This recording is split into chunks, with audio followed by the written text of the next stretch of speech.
அன்புள்ளம் கொண்ட VR TV நேயர்களே, திருவரங்கம் ஸ்ரீ ரங்கநாத துணையுடனும் பழனி ஸ்ரீ பாலசுப்ரமணியர் அருளுடனும் நான் உங்கள் ஜோதிடர் வெங்கடேஸ்வரன். இப்ப நம்ம எதை பத்தி பார்க்க போறோம்னா, சுக்கிர பெயர்ச்சியை பத்தி பார்க்க போறோம். சுக்கிரனானவர் சித்திரை 6க்கு பின் மேச ராசியிலிருந்து ரிஷப ராசிக்கு தன் சொந்த வீட்டுக்கு போறார், ஆட்சி நிலையில இருக்கார் அப்படிங்கிறத சொல்லலாம். இந்த அமைப்பானது எந்த மாதிரியான மாற்றங்களை பொதுவா தரும்னு பார்த்தா, டெக்னாலஜி ரிலேட்டடா வளர்ச்சி. ஏன்னா சுக்கரனாவே நம்ம யூஸ் பண்ற செல்லுல இருந்து, ஆக்சசைஸ்ல இருந்து, ஏசில இருந்து, இந்த மாதிரி நம்ம மனுஷனை சௌரியமா வச்சுக்கிற அனைத்து விஷயங்களுமே சுக்கிரனை தான் குறிக்கும் அப்படிம்பாங்க. சோ இது சம்பந்தப்பட்ட விஷயங்கள்ல நல்ல முன்னேற்றத்தை காணலாம். நாடு ரீதியாவே சொல்லணும்னா ஐடி துறை, குறிப்பா ஐடியால தான் நம்ம எல்லாமே இருக்கோம் அப்படிங்கிற மாதிரி சொல்றாங்க. சோ அந்த ஃபீல்டுல இருக்கிறவங்களுக்கு சூப்பரா இருக்கும். நிறைய இப்போ யூடியூப் வீடியோல எல்லாம் பார்ப்போம், இந்த வேலை போக போகுது, ஏஐ வந்தனால அதாக போகுது இதாக போகுது அப்படின்ட்டு. அந்த பயம்லாம் இல்லை. புதிய வேலை முயற்சிகளும் உருவாகும், புதிய புதிய வேலை திட்டங்களும் கிடைக்கும் அப்படிங்கிறத சொல்லலாம். சரிங்களா? அதே மாதிரி நகை விற்பனையாளர்களுக்கு நல்ல முதலீடு கிடைக்கும். நல்ல முதலீடு கிடைக்கும்னா என்ன? ஒண்ணு, தங்கத்தோட விலை ஏறும், இல்லையா தங்கத்தோட விலை இறங்குறனால மக்கள் அதை அதிகமா வாங்குவாங்க அப்படிம்பாங்களா. சித்திரை 6க்கு பின் இதெல்லாம் நடக்கும், நீங்க பார்க்கலாம். அதாவது தங்கத்தோட விலை 1க்கு 2 ஏறி போகும். இப்படி ஏறினாலும் அவங்களுக்கு லாபம் தான், இல்லையா? தங்கத்தோட விலை இறங்கினால திரும்பி எப்படி இதை நம்ம வாங்குறது அப்படின்னு மக்கள் ஆர்வப்பட்டு வேகமா வாங்குவாங்க. சோ சுக்கிரன் ஆச்சுங்கிறனால எல்லார்ட்டையும் நகை இருக்கணுங்கிற அமைப்பு இருக்கிறனால, நான் 2வது சொன்னேன் பாத்தியா, தங்கத்தோட விலை இறங்குறதுனால வருமானம், அந்த அமைப்பை கொடுக்கும் அப்படிங்கிறத சொல்லலாம். சரிங்களா? சோ இந்த மாதிரியான மாற்றங்கள் கிடைக்கும் அப்படிங்கிறத சொல்லலாம். அதே மாதிரி வசதி வாய்ப்புகள் நிறைய உருவாகிற மாதிரி அமைப்புகள் அனைவரோட வீட்டிலும் நடக்கும். காரணம் என்ன? சுக்கிரன்ங்கிறனால திருமண அமைப்பு, திருமணம் சம்பந்தப்பட்ட விஷயங்கள் எல்லாமே பொதுவா அதிகமா நடக்கும், அதிகப்படியான மகிழ்ச்சிகரமான விஷயங்கள் நடக்கும் அப்படிங்கிறத சொல்லலாம். சரிங்களா? இது பொது பலன். இந்த மாசத்துக்கு எல்லாருக்கும் எப்படி இருக்கும், இன்னும் குறிப்பா சொன்னா இந்த சுக்கிர பயிற்சியில எப்படி இருக்கும் அப்படிங்கிறத பத்தி. இப்ப வாங்க 12 ராசிகளுக்கும் எப்படி இருக்கும் அப்படிங்கிறத பார்ப்போம். விருச்சக ராசி என்பர்களே, ராசிக்கு 7ஆம் இடத்தில் சுக்கிரன் ஆட்சி நிலையிறார். இந்த அமைப்பால உங்களுக்கு திருமண அமைப்புங்கிறதோட திருமண மாணவர்களுக்கு அப்படின்னு தான் சொல்லணும். ஏன்னா திருமண அமைப்பு கூட 7ஆம் அதிபதி ஆட்சி நிலையில இருந்தா மட்டும் பத்தாது, ராசியாதிபதியும் நல்லா இருக்கணும். அவர் சனியோட சேர்ந்திருக்கார். அப்ப திருமணம் தள்ளி போகும், ஆனா வாய்ப்புகள் உண்டு அப்படிங்கிற அமைப்பு.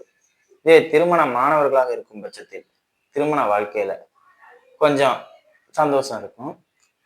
அப்பப்ப சண்டையும் வரும். ஏன்னா 5ஆம் ராசியாதிபதி 5ஆம் இடத்துல சனியோட சேர்ந்திருக்காருல்ல, சனியோட வேலையை அவர் பார்க்கணும்ல. அப்ப யார் மேல தப்பு இருக்குன்னு வேணா என்னால சொல்ல முடியும். உங்க மேலதான் தப்பு இருக்கும், பட் அவங்க அனுசரிப்பாங்க, அமைதியா இருப்பாங்க, அக்செப்ட் பண்ணிக்குவாங்க விருச்சக ராசினர் பார்ட்னர்ஸ் அப்படிங்கிறத சொல்லலாம். அதே மாதிரி ராசிக்கு 5 சனி செவ்வாயோட சேர்க்கை. இந்த அமைப்பு ஏற்கனவே நான் சொல்லியிருப்பேன், இருந்தாலும் திரும்பவும் சொல்ல வேண்டியது என்னோட கடமை. ராசிக்கு 7ல சுக்கிரன் இருந்து ராசியை தொடர்பு கொள்றதுனால ஒரு பெண்ணால் பாதிப்பு, இல்ல காதல் சம்பந்தப்பட்ட அமைப்புகளால் பெண்ணோட தூண்டுதலின் ரெஜிஸ்டர் மேரேஜ் பண்றது, இல்ல பெண்ணோட தூண்டுதலின் பேர்ல, அதாவது உங்க பார்ட்னர் லவ்வரோட தூண்டுதலின் பேர்ல நீங்க இந்த மாதிரி ஊரை விட்டு வெளியில வர்றது, இந்த மாதிரி விஷயங்கள்லாம் இந்த காலகட்டத்துல செய்யலாம். காரணம் என்னன்னா, அவங்களோட இமேஜ் கொஞ்சம் கூட பாதிக்காது. ஏன்னா அவங்களுக்கு ஆட்சி சுக்கிரன் 7ஆம் இடத்துல ஆட்சியா இருக்கு. யாருக்கு பாதிக்குது? ராசியாதிபதியான உங்களை. அப்ப சனியோட சேர்ந்து இருக்கிறதுனால அது தலைகுனிவை உங்களுக்கு தான் அதிகமே ஏற்படுத்தும். என்னன்னு சொல்ல போனா, பையன் பொண்ணு 2 பேரும் சேர்ந்து வெளியில போயிருப்பாங்க. விருச்சக ராசி யாரோ ஆணா இருந்தாலும் சரி, பெண்ணா இருந்தாலும் சரி, அவங்க போலீஸ்ட மாட்டிக்குவாங்க, அவங்க அப்பா அம்மாட்ட மாட்டிக்குவாங்க. நிறைய தவறான பேசுதப்படுறது, இந்த மாதிரி விஷயங்கள்லாம் நடக்கும் அப்படிங்கிறத சொல்லலாம். சரிங்களா? ராசிக்கு 10ஆம் இடத்தில் கேது இருப்பதும், ராசிக்கு 7ஆம் இடத்துல சுக்கிரன் வருவதும் தொழில்ல ஒரு முன்னேற்றத்தை தரும். இழப்புகள் இருந்தாலும் அது அற்புதமான பலன்களை கொடுக்கும் அப்படிங்கிறத சொல்லலாம். சரிங்களா? வருமானம் உண்டு அப்படிங்கிறதையும் சொல்லலாம். நீண்ட நாட்களாக வெளிநாட்டு பயணம் சம்பந்தப்பட்ட விஷயங்களை ஏற்பாடு பண்ணிட்டு இருக்கீங்க. இந்த காலகட்டத்துல அதுக்கு ஏமாறுறதுக்கான வாய்ப்புகள் இருக்கு. அதாவது வெளிநாட்டுக்கு பணம் கொடுத்த பணம் ஏமாறுற மாதிரி உள்ள அமைப்புகளை கொடுக்கும் அப்படிங்கிறத சொல்லலாம். கொஞ்சம் கவனமா இருக்கிறது நல்லது. ஏன்னா 6ஆம் இடத்துல சூரியன் வர்றதும், ராசிக்கு 5 செவ்வாய் போறதும், ராசியை சுக்கிரன் தொடர்பு கொள்றதும் வசதியா வாழணும், அதிகாரமா வாழணும், கம்பீரமா வாழணும் அப்படிங்கிற ஒரு தன்மையைத்தான் கொடுக்குமே ஒழிய, இந்த கம்பீரத்தை தாண்டி அடிமையா போறது, கஷ்டப்படுறது, சுக வாழ்க்கை இல்லாம படுறது, இந்த மாதிரி விஷயங்களுக்குள்ள போக மாட்டீங்க. அப்ப இந்த காலகட்டத்துல வெளிநாடு சம்பந்தப்பட்ட விஷயங்களை ஏற்பாடு பண்ணாம இருப்பது நல்லது அப்படிங்கிறத சொல்லலாம். சரிங்களா? ராசிக்கு 6ஆம் அதிபதியும் சனியோட சேர்ந்து இருக்கிறதுனால எதிரிகளுக்கு பல இம்சைகள் நடக்கும் அப்படிங்கிறத சொல்ல முடியாது. காரணம் என்னன்னா, அவங்களுக்கு ப்ராப்ளம் இருக்கும். அது உங்களுக்கு தெரியாது அப்படிங்கிறத சொல்லலாம். ஆனா அவங்களுக்குமே நிறைய ப்ராப்ளம் இருக்கும். உங்களுக்கு தெரியாத உங்க பார்வைக்கு எப்படி இருப்பாங்கன்னா, கெத்தா இருக்காங்க, சந்தோஷமா இருக்காங்க, சம்பாரிச்சுக்கிட்டு இருக்காங்க அப்படிங்கிற ஒரு தன்மையை கொடுக்கும் அப்படிங்கிறத சொல்லலாம். சரிங்களா? அதே மாதிரி வேலைக்கு ஆட்கள் இந்த காலகட்டத்துல யாரையும் நம்ப வேண்டாம். அவங்க உங்களை ஏமாத்துறதுக்கான வாய்ப்புகள் தான் இருக்கு. வேலையாட்கள் எல்லாருமே உங்களை பணத்தை வாங்கிக்குவாங்க, வேலையை சரியா பார்க்க மாட்டாங்க. அந்த அமைப்பை தான் கொடுக்கும். சரிங்களா? ஸோ வேலை சம்பந்தப்பட்ட அமைப்புகள்ல நீங்களே முழு ரெஸ்பான்சிபிலிட்டிஸ் எடுத்து பண்றது சிறப்பு அப்படிங்கிறத சொல்லலாம். சரிங்களா? மற்றபடி எந்த ஒரு பாதிப்பும் இல்லை. தந்தையோட உடல்நிலை மட்டும் சிறிது கவனமா பார்த்துக்கிறது நல்லது. குரு பயிற்சி ஆகிற வரையும் தந்தையோட தேவையில்லாத வாக்குவாதம், சண்டை, பிரச்சனைகள் வச்சுக்க வேண்டாம். சரிங்களா? மற்றபடி எல்லாமே நல்லா இருக்கு அப்படிங்கிறத சொல்லலாம். இன்னும் சொல்ல போனா குரு பயிற்சி ஆனதுக்கு அப்புறமே உங்களோட திருமண வாழ்க்கையை பத்தி பேசுறது சிறப்பா இருக்கும் அப்படிங்கிறத சொல்லலாம். சரிங்களா? 2 மாசத்துக்கு அதை பத்தி பேச வேண்டாம். சரியா? இப்போ வாங்க நட்சத்திர ரீதியான பலன்களை பார்ப்போம். விஷாக நட்சத்திரக்காரர்கள். விஷாக நட்சத்திரக்காரர்களை பொறுத்தவரை நட்சத்திராதிபதி ராசிக்கு 8ல இருக்கார். ஸோ இந்த பணத்தை கட்டி ஏமாறுற அமைப்பு, அதாவது வெளிநாடு போற அமைப்பு உங்களுக்கு இருக்கு. ஆனா அந்த பணத்தை கட்டி ஏமாறுற அமைப்பு இந்த நேரத்துல இருக்கு அப்படிங்கிறத சொல்லலாம். இந்த வெளிநாட்டை பத்தி பேசுறவங்க அதிகமா விசாக நட்சத்திரக்காரர்களா தான் இருப்பாங்க. ஊரை விட்டு வெளியில போறது, நாட்டை விட்டு வெளியில போறது, வெளியூர்ல போய் சம்பாதிக்கிறது அப்படிங்கிற எல்லாத்தையும் இந்த காலகட்டத்துல யார் பேசுவாங்கன்னா விசாக நட்சத்திரக்காரர்கள் மட்டும்தான் பேசுவாங்க. சரிங்களா? ஸோ கொஞ்சம் நிதானமா இருந்தா எல்லாம் நல்லா இருக்குன்னு சொல்லலாம். இல்லாட்டி அவசரப்பட்டு ஏமாறுற தன்மையை கொடுக்கும் அப்படிங்கிறதையும் சொல்லலாம். அதே மாதிரி வெளிநாட்டுல வேலை பார்க்குறவங்களுமே திரும்பி ஊருக்கு வர அமைப்புகளையும் ஏற்படுத்தும் இந்த காலகட்டத்துல அப்படிங்கிறதையும் சொல்லலாம். ஸோ நீங்க அதை எப்படிங்கிறது அவங்களோட சூழ்நிலைக்கு தகுந்தாற்போல் பார்த்துக்கிறது நல்லது அப்படிங்கிறத சொல்லலாம். சரியா? 4ல ராகு இருக்கு. விஷாக நட்சத்திரக்காரர்களுக்கு இது பதுமையான செலவைத்தான் கொடுக்கும். பிரம்மாண்டமான செலவு இல்ல ஆடம்பரமான செலவு நடக்கும். அது உபயோகரமானதா ஆகுமா ஆகாதா அப்படிங்கிறது ஜனனகால ஜாதகத்துல ராகு எங்க இருக்குங்கிறத பொறுத்துதான் அந்த செலவு உபயோகரமான செலவா இல்ல உபயோகமற்ற செலவா அப்படிங்கிறது தெரியும். சரிங்களா? ஸோ ராகுவின் தன்மையை கொண்டு பார்த்துக்கலாம் அப்படிங்கிறத சொல்லலாம். அதாவது செலவு இருக்கு, அது உபயோகமா உபயோகமற்றதா, அது ஜனனகால ஜாதகத்துல முக்கியத்துவம். சரிங்களா? மற்றபடி எந்த ஒரு பாதிப்புமே சூரியன் 6ஆம் இடத்துல இருக்கிறதுமே உங்களுக்கு பிளஸ்ஸை தான் தருமே ஒழிய மைனஸை தராது. அரசு அதிகாரிகளிடம் மட்டும் தேவையில்லாத வாக்குவாதம், சண்டை, சச்சரவு, மூத்தோர் பெரியோர்கள் அதே மாதிரி தலைமை பண்புல இருக்கிறவங்கள்ட்ட தேவையில்லாத வாக்குவாதம், சண்டை, பிரச்சனைகள் இதெல்லாம் வச்சுக்க கூடாது.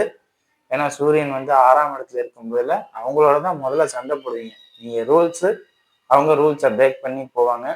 அவங்க ரூல்ஸ் பிரேக் பண்ணி போறது உங்களுக்கு பிடிக்காது. அதனால அவங்களுக்கும் கிளாஷ் ஆகும் அப்படிங்கிறத சொல்லலாம். ஸோ இதை கொஞ்சம் கவனமா பார்த்துக்கோங்க. தந்தையிடம் தேவையில்லாத வாக்குவாதம் வேண்டாம். சரியா? அடுத்தது அனுஷ நட்சத்திரக்காரர்கள். அனுச நட்சத்திரக்காரர்களை பொறுத்தவரை நட்சத்திராதிபதி செவ்வாயோட இணைகிறார் அப்படிங்கிறதான் சொல்லணும். ஸோ உக்ரமா மாறுவீங்க. எப்பவுமே நீங்க ஸ்லோ, சாஃப்ட், அமைதியா, அப்படி நான் உண்டு என் வேலை உண்டு அப்படி போறாரு. இப்போ கொஞ்ச நாளைக்கு கோபம் வரும், வேகம் வரும், சண்டை போடும். 10 நாள் செய்யற வேலையை 8 நாள்ல முடிப்பீங்க. 2 நாள் சும்மா இருப்பீங்க. உழைக்க பிறந்த நீங்களே சோம்பேறியா இருக்க கத்துக்குவீங்க. சோம்பேறித்தனம் உங்களுக்கு நிறைய வரும். உழைக்கிறது தான் உங்க பொழப்பு. உங்களுக்கே சோம்பேறித்தனம் வரும். ஸோ இந்த மாதிரி விஷயங்கள்லாம் நடக்கும். அதை கொஞ்சம் பார்த்துக்கங்க. திருமண அமைப்புகள் இந்த காலகட்டத்தில் உங்களுக்கு வாய்ப்பு இருக்கு. வாய்ப்பு சரியா பயன்படுத்திக்கும் பட்சத்தில் உங்களுக்கு திருமண அமைப்பை ஏற்படுத்திக்கங்க. இல்லை சரியான முறையில் இல்லைன்னா விட்டுறலாம். யாரையும் கம்பல் பண்ணியோ கட்டாயப்படுத்தியோ எந்த ஒரு வேலையும் பார்க்காதீங்க. சரிங்களா? மற்றபடி எந்த ஒரு பாதிப்பும் இல்லை. மாணவர்களாக இருக்கும் பட்சத்தில் மனசுல சஞ்சலங்களையும் ஆசைகளையும் வளர்த்துக்கக்கூடிய காலகட்டம். சுக்கிரன் ராசிக்கு 7ஆம் இடத்துல இருந்து ராசியை தொடர்பு கொள்றாருங்கிறத மறக்கக்கூடாது. அது சனி இருக்கிறதுக்கு 3ஆம் இடம். ஸோ காதல் அமைப்புகளை இந்த நேரத்துல கடுமையா கொடுக்குற நட்சத்திரக்காரர்கள்னா அனுச நட்சத்திரத்துக்கு தான் அப்படிங்கிறத சொல்லலாம். இது திருமணம் மாணவர்களுக்கு சிறப்பு. திருமணம் ஆகாதவர்களாக இருக்கும் பட்சத்தில் கொஞ்சம் கவனமா பார்த்துக்கிறது நல்லது அப்படிங்கிறத சொல்லலாம். சரிங்களா? மற்றபடி எந்த ஒரு பெரிய லெவல் பாதிப்பும் இல்லை. எல்லாமே நல்லா இருக்கு அப்படிங்கிறதையும் சொல்லலாம். தாயாரோட உடல்நிலை, தந்தையாரோட உடல்நிலை சீராக இருக்கும். தொழில வளர்ச்சி இருக்கும், லாபம் உண்டு. அதே மாதிரி தொழிலை உட்கார்ந்துக்கிட்டு பண்ற மாதிரி, இப்போ மூமெண்ட்ல இருக்கிற தொழிலை பண்றவங்களா இருந்தா ஒரு ஸ்டேபிளா உட்கார்ந்து ஸ்டெடியா பண்ற மாதிரி உள்ள ஐடியாஸ்லாம் வரும். நல்லா செயல்படுத்திக்கிறது உங்களோட கடமை. அதே மாதிரி பார்ட்னர்ஸ் நிறைய பேர் சேருவாங்க தொழிலை பொறுத்தவரையும். அந்த தொழிலில் வர பார்ட்னர்ஸால உங்களுக்கு ஒரு லாபம் உண்டு அப்படிங்கிறத சொல்லலாம். ஸோ இந்த காலகட்டத்தில் நீங்கள் எதையுமே துணிஞ்சு செய்யலாம். சோம்பேறித்தனத்தை மட்டும் உங்களுக்கு வரக்கூடாது, வேகமும் அதிகரிக்கக்கூடாது அப்படிங்கிறத மட்டும் தெரிஞ்சுக்கங்க. சரிங்களா? மற்றபடி எந்த குறையும் இல்லை. அடுத்தது கேட்டை நட்சத்திரக்காரர்கள். கேட்டை நட்சத்திரக்காரர்களை பொறுத்தவரை நட்சத்திராதிபதி புதன் நீச்சம், சனி செவ்வாயோடு சேர்றார். கடுமையான பாதிப்பு எல்லாத்தாலையும். திருமண அமைப்பால, திருமணம் நடந்துகிட்டு இருக்கிறவங்களுக்கே சமயத்துல நின்று போற அமைப்பு.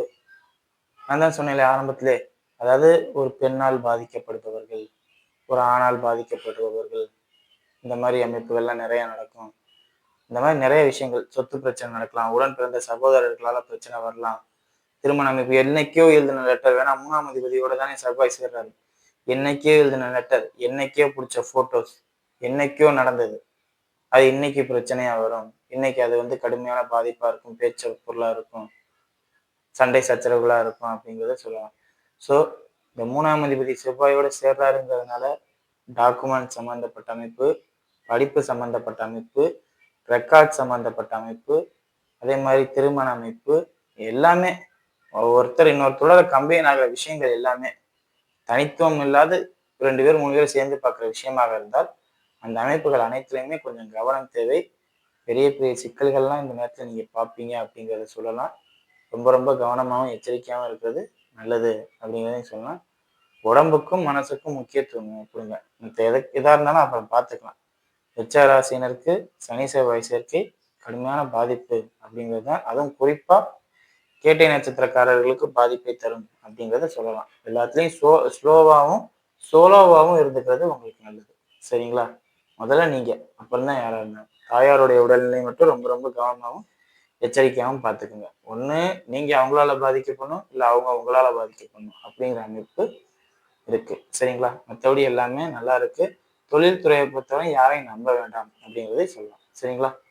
வீடியோ இப்போ தான் ஃபர்ஸ்ட் டைம் பார்க்குறதா லைக் பண்ணுங்க, ஷேர் பண்ணுங்க, கமெண்ட் பண்ணுங்க. சேனலை மறக்காம சப்ஸ்கிரைப் பண்ணுங்க. வேறு எதுவும் ஜோதிட ஆலோசனைக்கு கீழே உள்ள நபருக்கு கால் பண்ணுங்க. நன்றி.